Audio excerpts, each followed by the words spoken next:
Bonjour à tous.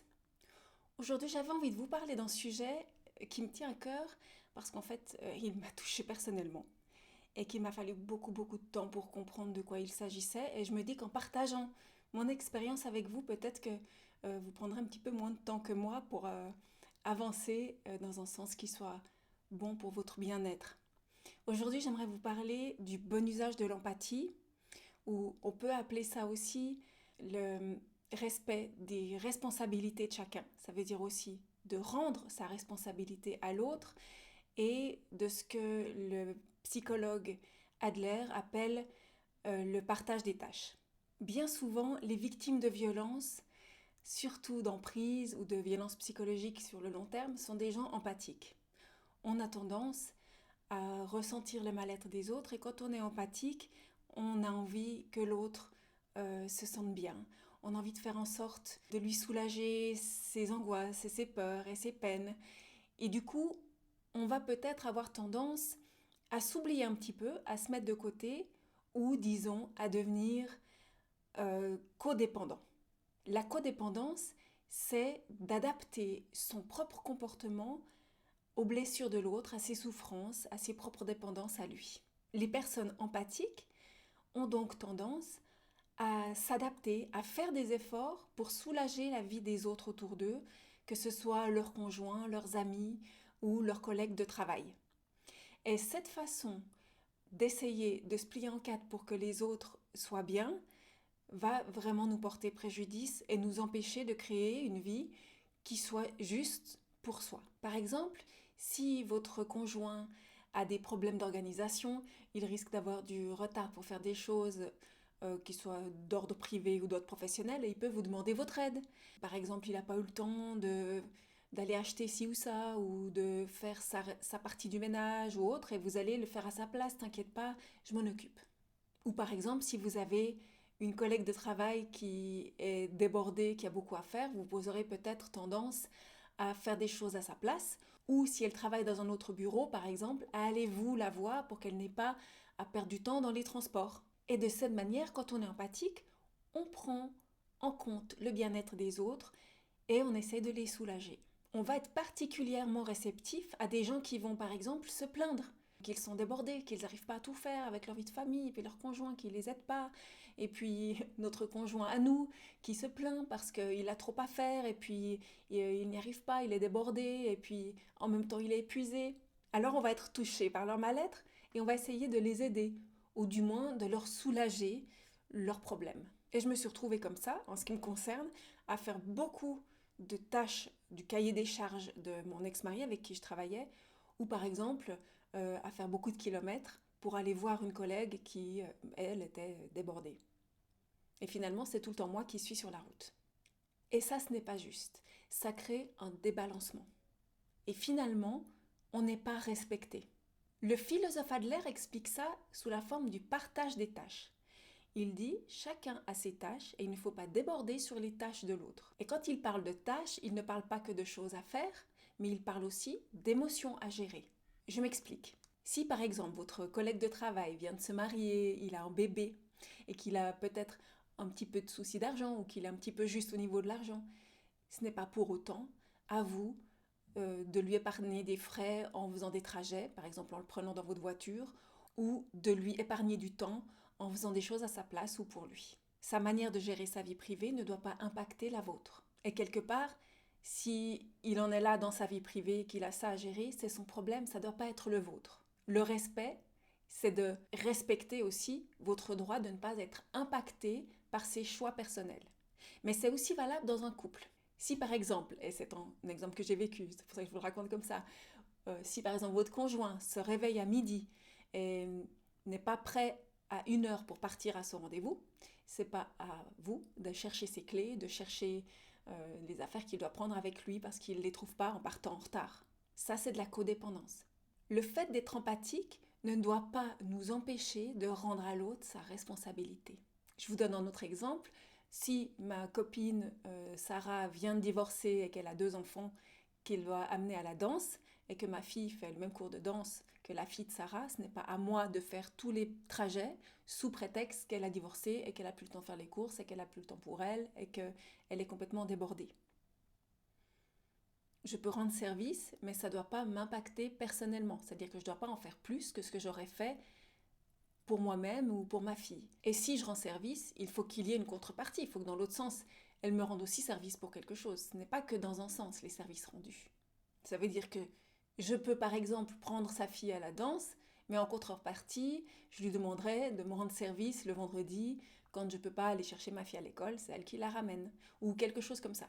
Il faut trouver un compromis qui fait que finalement, il n'y en a pas un qui prend et un qui donne. Ce que vous allez donner sans contrepartie n'aura très vite plus de valeur, ça deviendra un acquis et l'autre personne ne va même plus se rendre compte que vous faites à chaque fois cet effort pour elle et pour la soulager et pour lui faire plaisir. C'est triste ce que je vous dis là, mais c'est comme ça, l'être humain est comme ça. Et le problème, c'est que vous risquez au bout d'un moment de vous sentir lésé et ça va faire naître en vous des sentiments négatifs. Vous allez finir par lui en vouloir et ça va porter préjudice à la relation. Une bonne gestion de l'empathie, c'est quand vous arrivez à gérer votre empathie de manière à ne pas vous laisser envahir par les soucis des autres et à ne pas vous laisser léser par leur mauvaise gestion de leur temps ou de leur choix.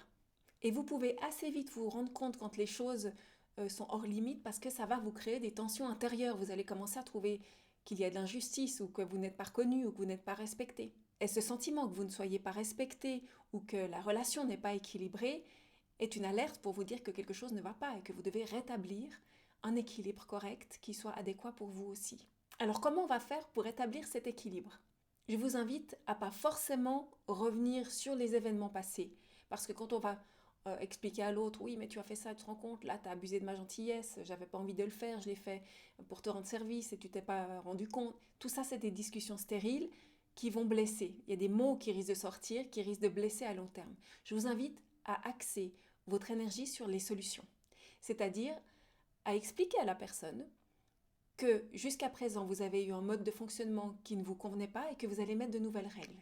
Et que ces nouvelles règles sont les suivantes. Et là, vous faites la liste de vos règles et vous expliquez que ce n'est pas contre l'autre personne, mais que c'est pour que vous puissiez être à l'aise dans la relation et que les choses soient claires et puissent à long terme s'établir de manière équilibrée. Vous pourrez par exemple dire, voilà, pour des questions d'équilibre, j'accepte d'amener ta fille au cours de danse le jeudi soir et en contrepartie, tu iras chercher ma fille à l'école le vendredi quand je te le demanderai.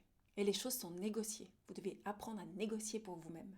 Ou à votre conjoint qui se lève trop tard pour être à l'heure à ce rendez-vous, de lui dire voilà, à partir de maintenant, je refuse d'être impactée par ton stress au moment de partir. Donc si tu te lèves trop tard pour avoir le temps de chercher tes clés, c'est ton problème, c'est pas le mien.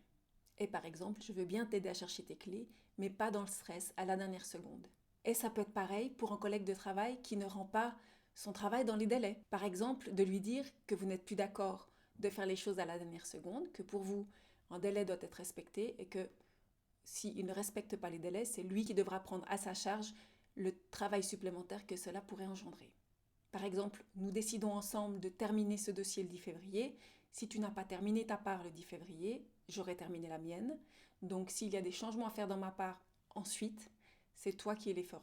Le partage des tâches, ça signifie de ne pas se laisser impacter par le manque d'organisation de l'autre, mais également de ne pas se laisser impacter par son stress ou par son comportement négatif qu'il pourrait avoir parce qu'il est stressé et qu'il n'arrive pas à tout faire. À ce moment-là, vous pouvez lui dire « Je raccroche le téléphone et tu me rappelleras quand tu seras calmé ». Ou nous travaillerons ensemble sur ce dossier lorsque tu seras calmé et que tu pourras me parler de manière respectueuse. Quand on devient émotionnel parce qu'on est en retard et qu'on n'a pas pu faire dans les temps et qu'on est débordé et qu'on n'en peut plus et qu'on est fatigué, on n'arrive plus à avoir un regard objectif et rationnel. On est impacté partout et on peut être stressé et ce n'est pas juste de le faire subir aux autres.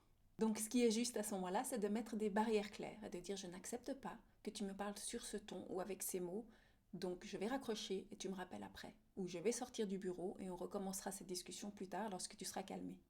Pour ce qui me concerne, par empathie, j'ai laissé souvent des situations se dégrader et je me suis convaincue que c'était par empathie et par gentillesse, alors qu'il y avait une partie de moi qui n'osait pas aller au conflit. Donc il y avait derrière ma gentillesse et mon empathie une peur d'aller au conflit. Et inconsciemment, je justifiais le fait de ne pas faire valoir mes droits au respect par le fait que j'étais empathe.